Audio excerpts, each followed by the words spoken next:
Connection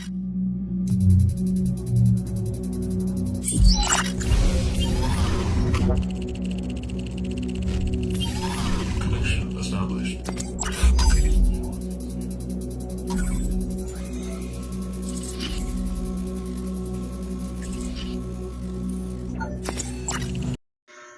So hello everyone, what is ICT?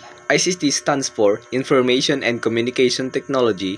It refers to use of computers and the internet mobile devices and other digital tools to collect, process, and share information. ICT helps people communicate faster, learn more efficiently, and work efficiently in different fields such as education, business, and communication. Hello everyone, I'm Aaron Belong. And now, we're going to talk about the importance of the ICT. I have now Angelo Gulia to interview.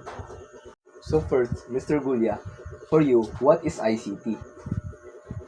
Such a wonderful question, Mr. Belong.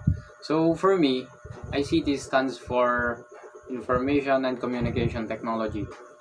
It refers to all the tools, systems, and technologies used to collect, store, and process, and share, and communicate to people. Thank you for that wonderful answer. So the second question is, how can ICT help you as a student? ICT helps me as a student by making learning easier and faster. It allows me to research, to communicate with teachers, and natutulungan ako nito para mas ma-improve ang aking mga kaalaman sa mga apps, website, or platform gaya ng mga iba't ibang apps ng mga Facebook, TikToks, at natutulungan ako nito na yun nga, ma-improve. Thank you for that wonderful answer.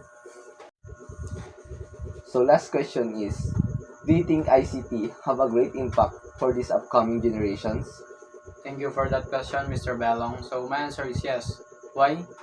Because mas natutulungan tayo ng teknolohiya. Gaya ng sinabi ko kanina, napapalibutan na tayo ng technology. Kaya mas nakabubuti sa mga susunod na henerasyon ang technology dahil mas napapabilis nito ang mga ating information o kaya mga yon. Thank you, Mr. Guya, for that wonderful answer.